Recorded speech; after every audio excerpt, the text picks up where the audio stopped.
group Amistad Project files a new lawsuit challenging tens of thousands of fraudulent votes in Wisconsin. On Tuesday, Amistad lawyers filed an emergency petition with the Wisconsin Supreme Court.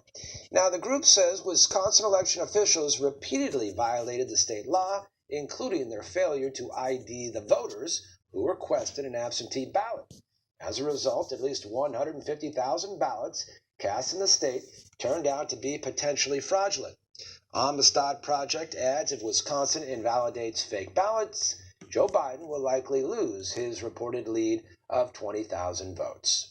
Good. All right, many Democrats have been arguing against the standard of using signature checks to verify ballots.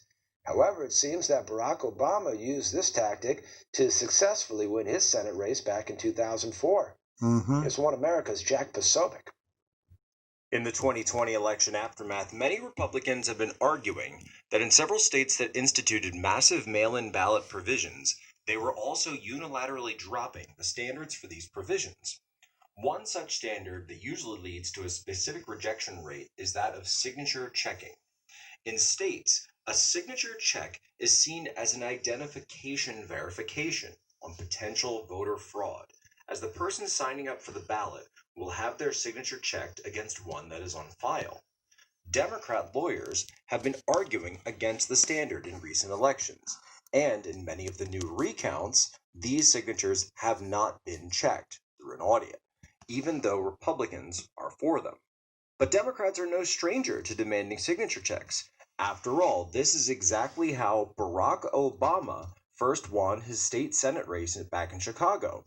Even CNN, writing years ago, called Obama a bare-knuckled fighter who employed the tactic of signature challenging to knock his opponents off the ballot. According to CNN, the move denied each of them, including incumbent Alice Palmer, a longtime Chicago activist, a place on the ballot. It cleared the way for Obama to run unopposed on the Democratic ticket in a heavily Democrat district. Obama's challenge was perfectly legal, said Jay Stewart of Chicago's Better Government Association. Although records of the challenges are no longer on file for review of the election board, Stewart said Obama is not the only politician to resort to petition challenges to eliminate the competition. Now, as Republicans seek to match ballots and signatures in several states to conduct a statewide audit, it's the Democrats who are seeking to stop them. Republicans argue that because universal mail-in ballots were sent to people in some states who did not even request them, there is no way to tell, without doing voter ID or signature checks, who exactly it was that was filling out those ballots and sending them back in. In some cases, they believe this may have led to instances of voter fraud.